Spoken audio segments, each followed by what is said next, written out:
There's not much I can say about Geechi Gotti, man. Geechi Gotti is goated for sure. For sure. And this battle versus KCJ was very interesting. I thought now here's kind of what happened in my head.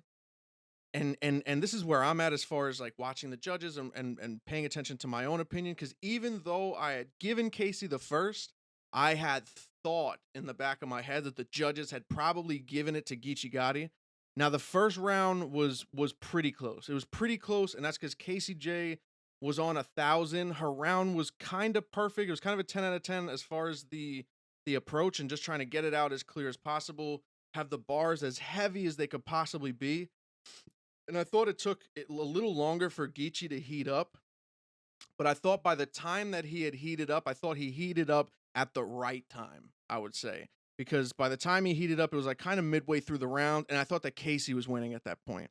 And even when Geechi Gotti's first round ended, I still gave that round to Casey J. But Geechi finished so strong in towards the last half of the first round that I thought in the back of my head the judges had probably given the first round to Geechi Gotti. Now, with that in mind, even though I'm thinking, all right, Casey J's up 1-0 right now, I'm thinking in the back of my head, and I said it on the stream while I was talking to the chat, that Casey J is going to have to win this round clearly. Although I think she's up, I think she has to come over the top with a very insane round and definitely take the first. It has to be a clear win for Casey J in the second round, because then it's an undeniable 1-1. It's an undeniable 1-1, right? You could give it to her 2-0, but I thought that the first round Geechi ended too strong. Now I believe Casey kind of fucked up. It was a pretty weak round, and before Geechi Gotti even started, I said the battle was over.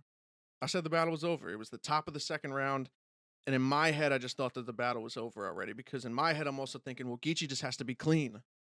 All right, Geechi just has to spit one clean round, and that's it. Not only does Geechi spit a clean round, he spits an incredible round. Geechi Gotti is like the most consistent battle rapper I've ever seen, man. There's a lot of people that did what he did, these quote unquote battle tours, but this is the big difference between Geechi and everybody else. When there were certain battle rappers that were battling every week, battling every 2 weeks, battling every 3 weeks, battling every month, they were doing it on different leagues. They were doing it on different leagues against lower level competition. Geechi does not do that for the most part. For the most part, Geechi Gotti's schedule is filled with URL all-stars, the fucking talent of the URL, and he goes nowhere with quality. His quality remains the same, and except for tonight, this was his best performance of the tournament. Deeper into the tournament, and the quality has risen. That third round angle is a ridiculous angle, ridiculously executed angle, and it was powerful. It all worked. It hit extremely hard. This was the best performance from Geechi Gotti so far. And although Casey did her thing in the first round, I feel like she kind of lost steam as Geechi kind of gained momentum. So Casey kind of went down, and Geechi went up as each round progressed. And I mean, just unreal, man. There's not really much you could say about these battles, man. Just absolutely unreal performance from Geechi Gotti. I thought he clearly 3-0'd, 2-1, clearly 2-1'd KCJ. I still gave KCJ the first round. I thought KCJ for sure took that first round, but the second wasn't close, and the third wasn't close. And you're talking about a monumental. I mean, we got to run that third round back when it gets dropped, because that's a special round. That's a very special round. Geechi Gotti is absolutely ridiculous, and shout out to KCJ. But Geechi Gotti moves on to the finals, 3-0 in KCJ. Now here's where it gets interesting. Cortez versus Rum Nitty. I had, and I said this in the blog previously. I said that I not only have Cortez, I not only want Cortez to win, but I have Cortez winning. I thought that Cortez would do enough to make it close, because you have to understand, even though Rum Nitty would have won clearly, or even if Cortez would have won clearly, when it is somewhat close, you never know. You never know what these judges are going to do. You never know what they thought about how the rounds went down. So I felt like if Cortez got close to Rum Nitty, he didn't have to be better. Cortez didn't have to be better. He had to be close or equal to give himself a chance for the judges to give it in his, in his way.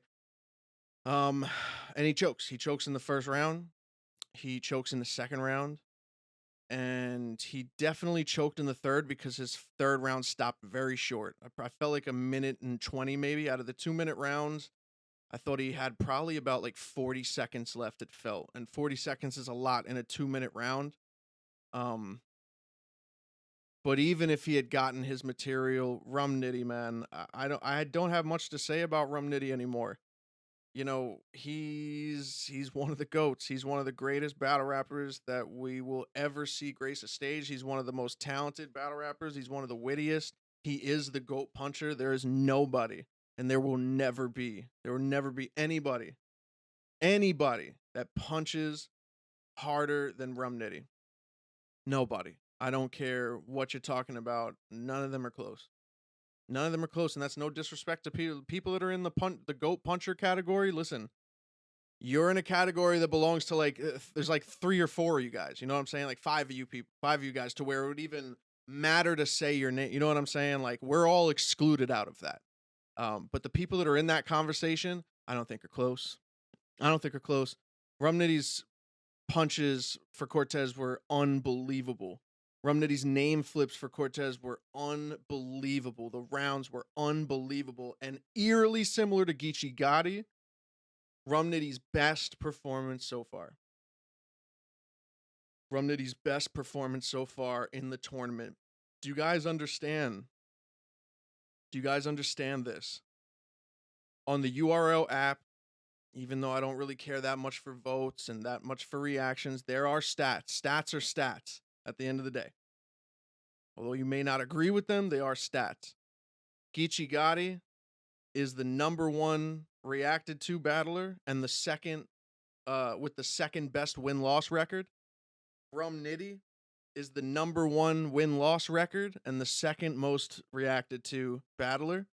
And in this tournament, they were the #1 and #2 seeds. You will never get that in a tournament again. You never will. There were no robberies on their end. They both clearly beat every single person like they would have if you were going on paper.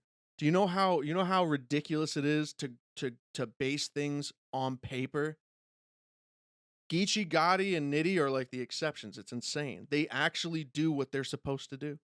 And you'll never see that again. There's never going to be another tournament, Ultimate Madness 4, 5, 6, 7, 8, where the #1 seed did exactly what he was supposed to do, and the #2 seed did exactly what he was supposed to do.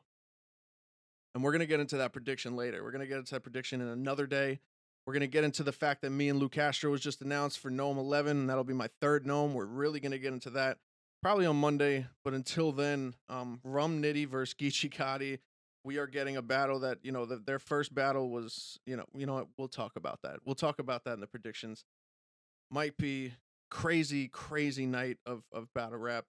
I'll see you guys in a few weeks, aka Night of Made Events, aka Night of Mike's Excellence.